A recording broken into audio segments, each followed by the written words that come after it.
nerds, Monica here. Welcome to the Data Podcast for Nerds, where we get to talk to amazing professionals and ask them all about how they use data to solve the world's problems.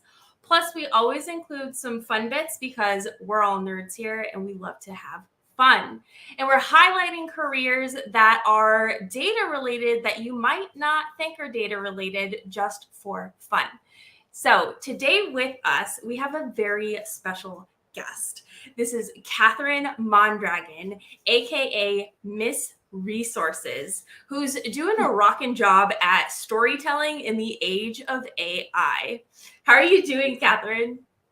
I'm good. Thank you so much for having me on this show. I must admit, I feel like a bit of an imposter because you usually have like these really knowledgeable data experts, and then there's me, who's like a social media person who writes stories about data and Excel, but is not an expert. So thank you for making an exception. Absolutely. No, we've definitely had content creators, content writers on the show as well, because it is my goal to highlight the fact that literally data is everywhere.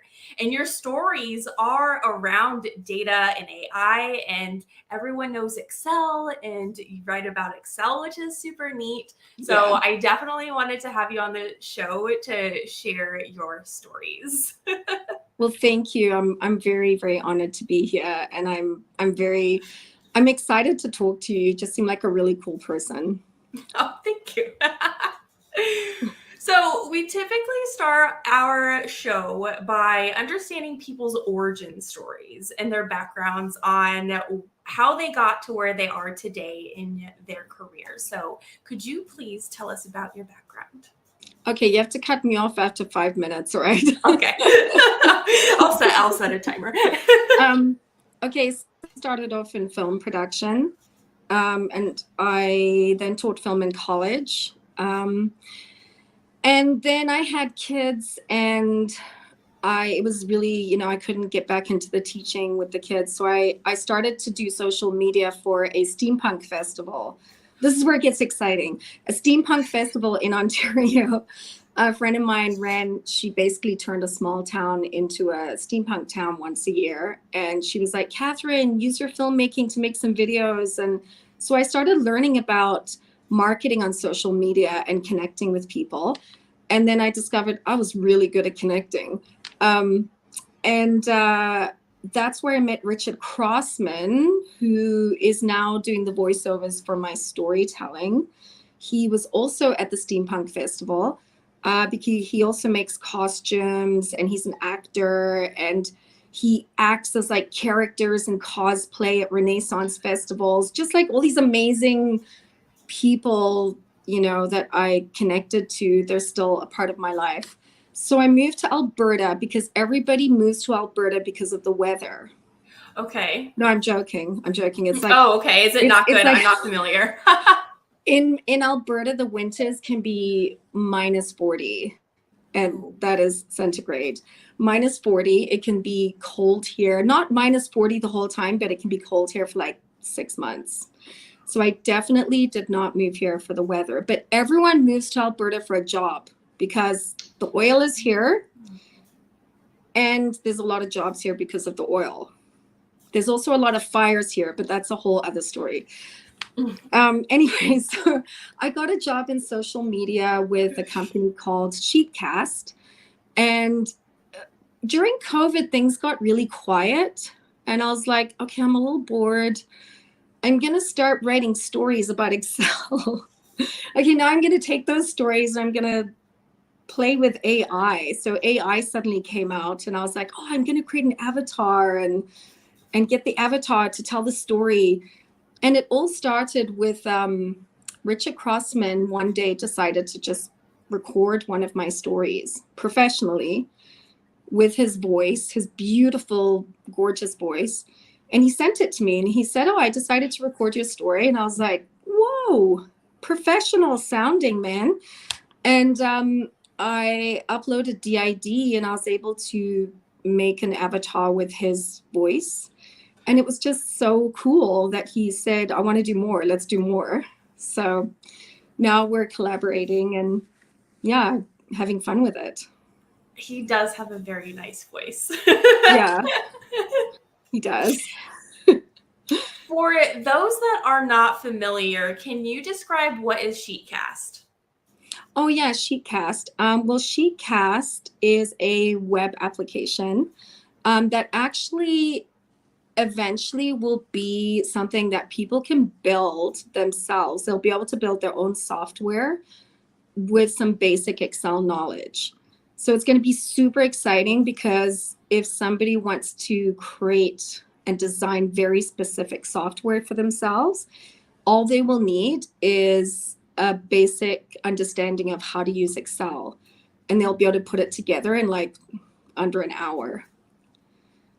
So at this phase, we're just creating customized software for companies, and our developers are putting the software together. But eventually, we want it to be something that anybody can put together themselves. So it's going to be a DIY application, and that's why we've been connecting with the Excel world. That's awesome. I know, so it's awesome. Yeah. So it's not available to the public. Is that what you're saying? It's just for specific companies? It's actually being launched. It is available to the public, but at this time, it's not DIY yet. The developers are putting the software together for companies, but because a lot of it it's been created so that it's very easy to develop, instead of it taking months and like $30,000 to put together custom software, it can be put together in like weeks, days, for like a third of the price. So it's quite revolutionary, and it's taken a long time to get it here. So we're super excited that it's finally being launched on the market. Absolutely. I want to play with it. You know what? We should get you to play with it. I could definitely arrange for you to connect with our team to try it out. Oh, I think that'd be fantastic. Be awesome. Yes. Yeah. So I wanted to write stories that were like about Excel, but doing it, at work. I was like, well, I got to bring Sheetcast into it because I want to promote Sheetcast, but I wanted to approach social media, storytelling, and marketing in a way that has never really been done before. Not that I know of. And I was inspired by Richard. He reminded me of the old radio soaps, when the actors would perform. And so when Richard sent me his beautiful voiceover, I spoke to one of our editors, William Shahal, and I said, William, can you help me learn how to do the audio? So he set me up on DaVinci and gave me a whole bunch of Foley. And then I showed me how to look for Foley. And I spent a whole week creating all the audio effects, adding music. And it was so much fun. There's 20 lines of audio in Richard's story. I just layered it.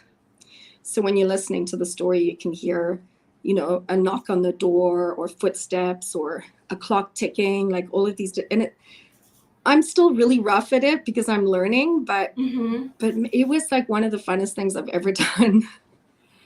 That's amazing. So I'm familiar with the Foley artists, and I did not put the two and two together. I thought it was just the music, but there is the footsteps and the knocking and all of that. So you're putting those in there yourself as well.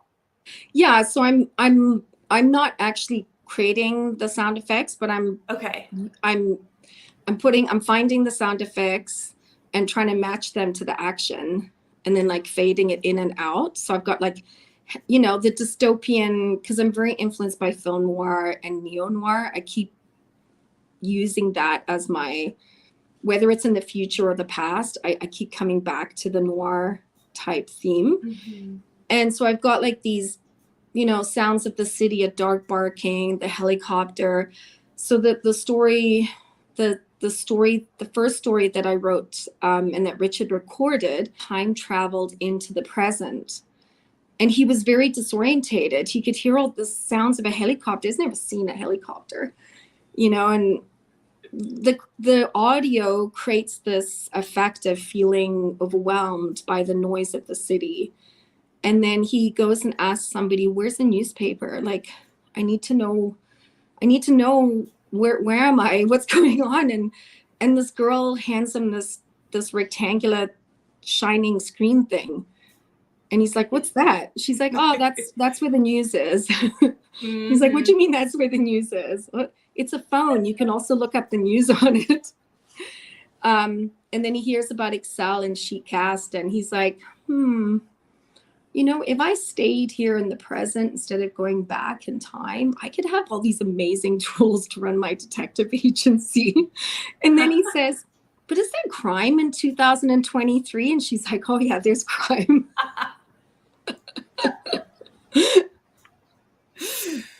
So you said that you are storytelling in the age of AI. Yeah. Are you also using AI to help you with your storytelling? I love using ChatGPT to get me started because, like, I'm a mom.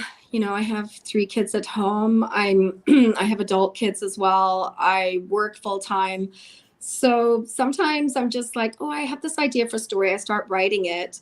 And then after a while, I'm like, let's see what ChatGPT has to say. So ChatGPT is my writing companion, and we collaborate and have fun, going back and forth. And sometimes it'll churn out absolute rubbish. And I'm like, oh, this is terrible, but it'll give me something to work against. Mm-hmm. And then at other times, I'm just like, wow, this is amazing. I feel so inspired. I am going to definitely work, on shaping this more and making this into an awesome story. Yeah. So it's definitely a good helping. It's like a good helper. And then I also use DID, and I like DID. What is that? It's an AI. It's an AI thing that you can create an avatar with. So I did the video avatar. I'm saying created. It took me like 30 seconds. I uploaded an image. I uploaded as audio, and then DID did the work. And then I edited it so that it went, it worked well with the sound and everything. But with the avatar, you can take any image of a person and then upload that into DID, but you can also upload a human voice. So I've tried other avatar kind of AI systems, but you can't always upload a human voice. So that's why I'm using DID. Okay. Yeah. And they've liked my stuff, which of course they should, because it's awesome. It really is.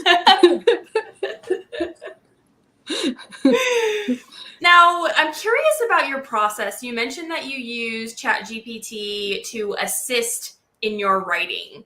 But what is the, brainstorming all the way to, editing? What's your workflow?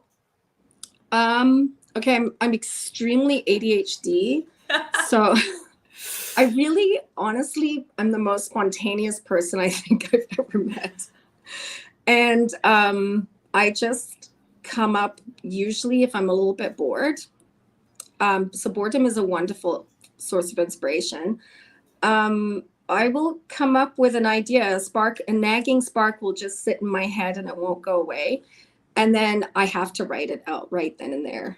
Like, it doesn't matter what's going on. I need to write it down. And my family's kind of used to that. I'll be like in the middle of cooking and I have to stop and write this, or I talk into my phone. I do that too. It's faster. Yeah, it's amazing. And then even though these stories aren't very long, it's actually quite difficult to keep a story short enough so that it's between 2 to 5 minutes, because usually I can end up writing like a half-hour story, and then it takes me forever to cut back on it and to chip away at it so it's not so long, because you can't have really long stories on LinkedIn. They have to be to the point, Yeah. So I keep like writing draft after draft, and I have this weird process where I'll get stuck and then I'll take a part of the story and throw it into Chat GPT, and I'll say, can you like add some cool film noir words? And it will fail me miserably. So then I'll go to like the internet and type out noir slang and I'll put it in there and I'll be like, see, Chat GPT, you should have given me this. But I'll like, it's like I'll wash it through and then I'll look at it again and it will have either improved the story or I have to just throw that away and go back again. But I've got some ideas. So yeah, it's just a lot of back and forth and editing. And then I even show it to humans and who are writers and say, hey, please take a look at this and tell me if I'm going in the right direction. Because I'm still learning. I'm still learning how to write and do this stuff, right? Absolutely. Yeah. And for the data side of things, you brainstorm and collaborate with data professionals. Is that right? Yeah. So I've been very lucky to have the opportunity to actually collaborate with Oz de Solier on a story, couple of stories now. And when I say collaborate, what I'm really saying is that he will just sit there and narrate it. Like he'll just come up with stuff. He's performing it like in a video call and I'm scribbling away madly. I mean, he's recording it, but I'm just like writing it down. And then maybe I'll throw in something. I'll say, well, maybe he does this. But he's like, I told him, I said, Oz, you're a griot. And a griot is a West African term for a storyteller, the person that, you know, shares wisdom and insights. I'm like, you are like, it must be in your blood or something. You are definitely a griot. And he is spectacular. Like I'm very honored to sit there and we're calling it collaborating, but really I'm just like recording. Yeah, just absorbing his knowledge. Yeah. So, but it's a very powerful learning experience for me. And I actually asked Granier Duggan, who I met through Celia Alves. She's in Toronto and she's a Microsoft Excel expert. And I wrote to her because she actually got a chance to meet Richard Crossman. She loves his voice, and loved the story. And I was like, I really need to ask somebody who knows about data and Excel to help me write these stories properly, because I want to get everybody in the Excel and data community excited, but I don't want to write something that's not real or authentic. It has to be authentic. You know, they have to believe that what these characters are doing is what they would do, is what a real data expert would do. So Granier and I spoke for like 3 hours on the phone. And by the end of it, we're like, oh man, this is going to be a book.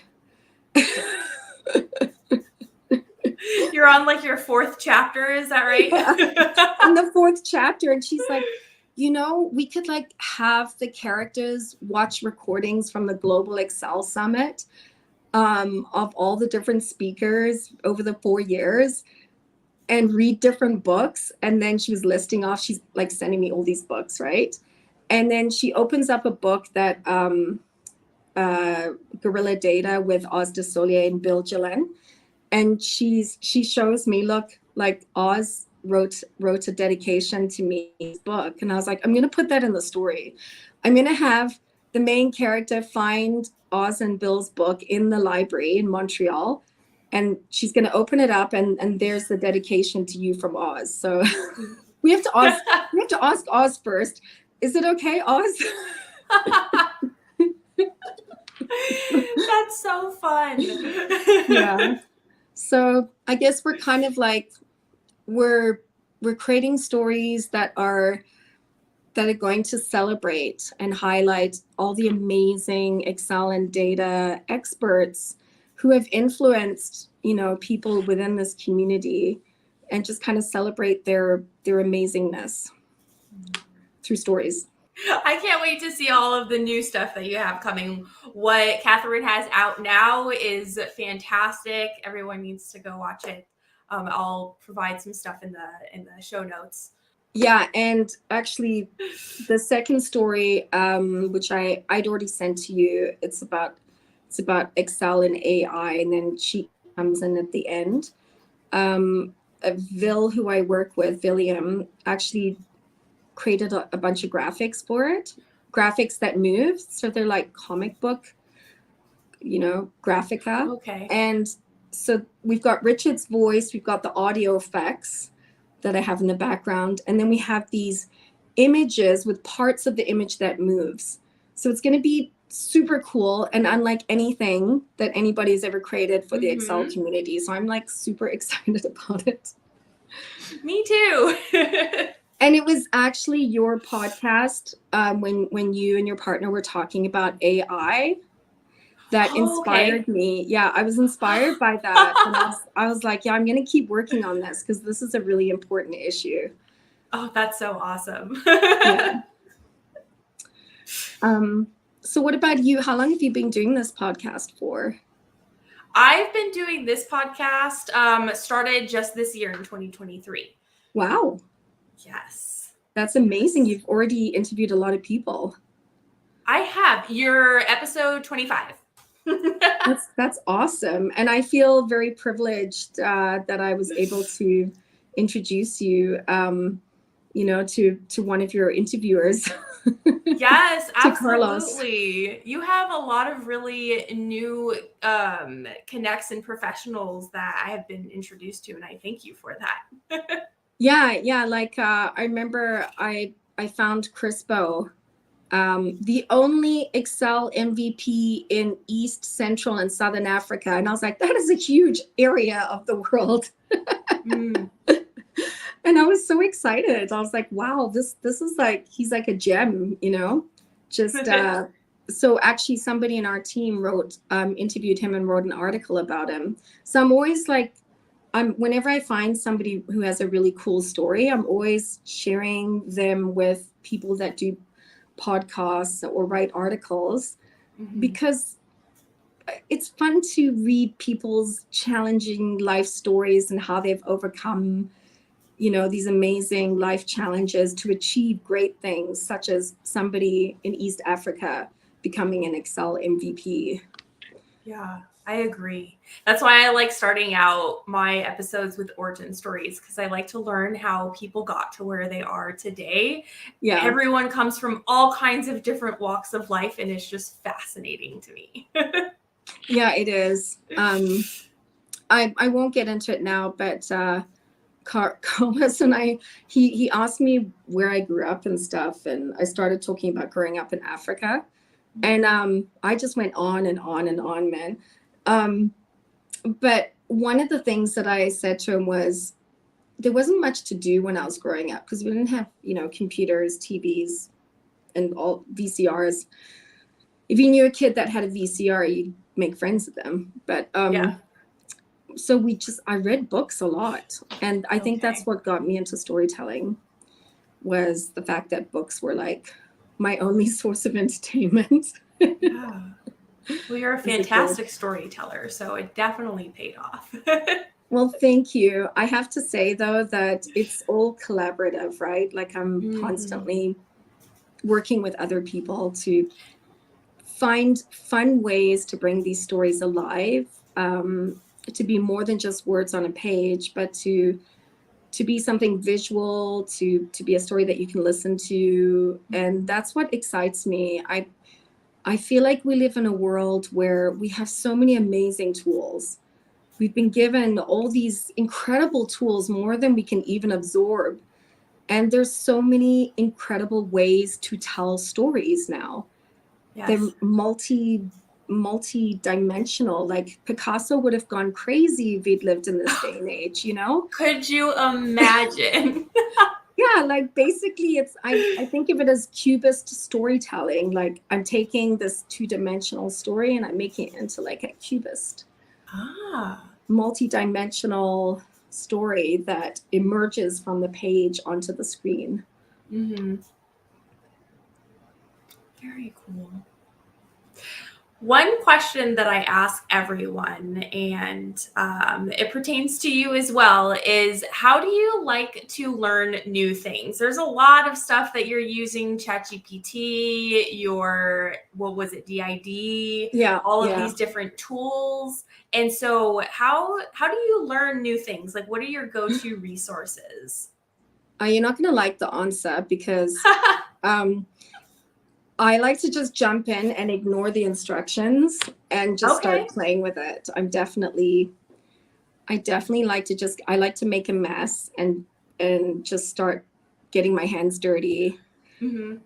And I'll go look at the instructions if I get stuck. Okay.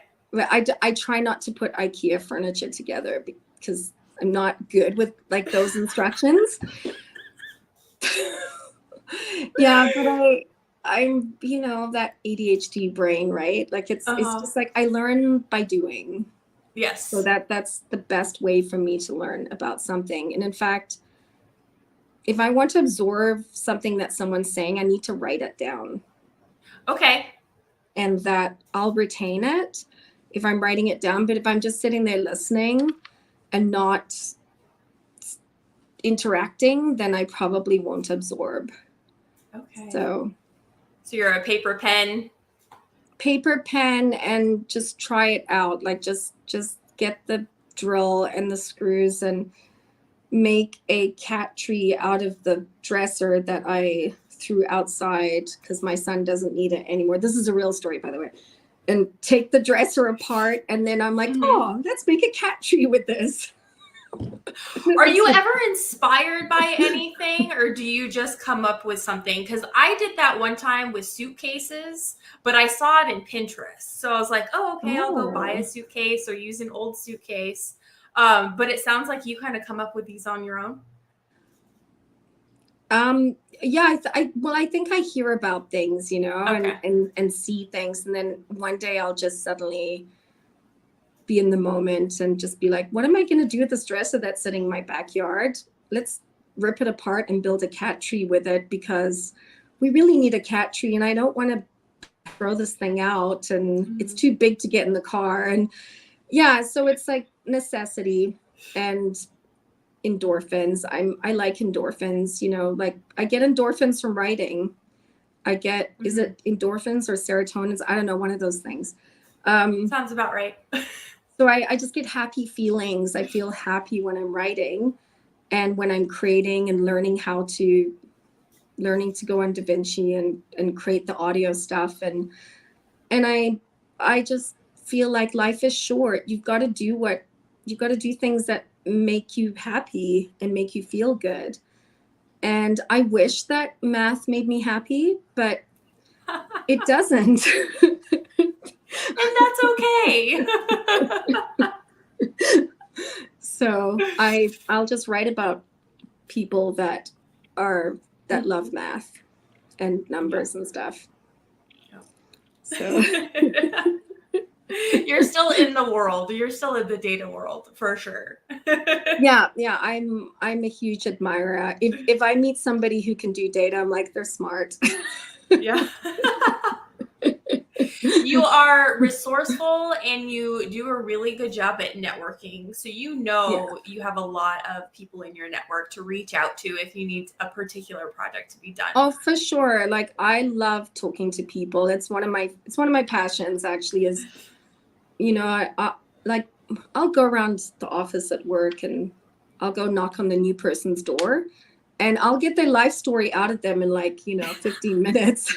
I was just talking to a coworker today and I was like, oh, what's the certificate on your wall? Political science degree. And he started telling me about his thesis. And so now when I see him, I'm like, that's the guy who wrote his thesis on nuclear disarmament for a political science degree. I know more about that guy now. So I love that. I love that. That's awesome. So I guess I love people's like you. I love hearing people's stories. And I think that's what makes everyone special is the story that they bring to the community. And that's why we love people like Oz, because he is a storyteller. Mm-hmm. And anybody who, I think we live in the age of authenticity where we want the authenticity of people's lives and experiences. We need it. Mm-hmm. You know, in this age where everything's a little bit artificial. Yeah. We need to cling on to our humanity.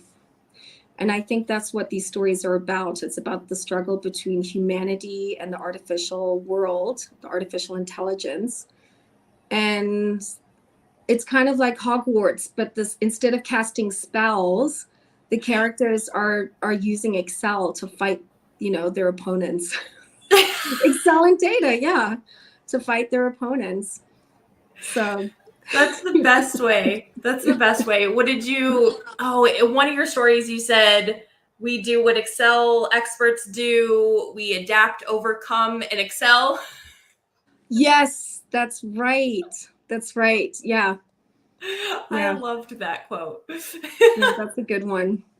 Yeah, I love collaborating with people in Excel, because I think, you know, like for Grenier, she was so excited to work on this story that we're creating, but she has so much knowledge, and I just loved like listening to her talk about all of these different books that she's read and these experts who have influenced her, and absorbing all of that from her, and then finding fun, creative ways to put it into the story. And she came up with some brilliant ideas, absolutely brilliant ideas that I would never have thought of. So for me, this is just fun. Like, as you know, the more I can collaborate with people, the more fun this is. Mm-hmm. So if anybody wants to collaborate and write a story, or I'm totally open to that. There you go. Yeah. All right. Well, these are really great takeaways, Catherine. Thank you so much for coming on the show. Do you have any final words of encouragement? You've already given us so many great recommendations, but any final words of encouragement for the listeners? I feel like in the world of social media marketing, which everyone who wants to promote themselves, you know, as a data and Excel consultant, in that world, people have been doing the same things over and over again, posting photos and making a video. And I want to encourage people to do something different, to explore different mediums, to share new ways of sharing stories. So, for example, Celia Alves wrote this amazing story about a business that was really struggling with their data. And they had all this data, they collected it, but they didn't know what to do with it. And so they hired her to come in and to organize their data and to help that data storytelling, right? Actual data storytelling, to take that data and help the company make sense of it, because they didn't know how to process it and to sift through it and to give it meaning. Mm-hmm. And I loved that story that she put out. To me, somebody who's just a regular person, who's, you know, not as knowledgeable as her, that story completely made sense to me. Mm-hmm. And if I was a business, I'd be like, I'm calling her right now. So use the AI tools. They're amazing tools. You know, don't be afraid to use ChatGPT or to create like an AI avatar video, or to go onto the any of the AI sites and just play with these tools, because you can create amazing things with this. So yeah, just play. Just play.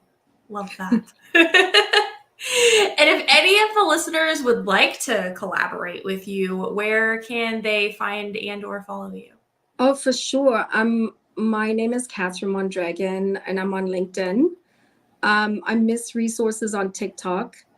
I was inspired by Miss Excel. I kind of feel bad being a miss, because I'm obviously not a miss, but yeah, I'm Miss Resources on TikTok. And my goal, by the way, with Miss Resources is to share skills to help people to find their way through this world where all these new tools are coming into play and to not be afraid to use them.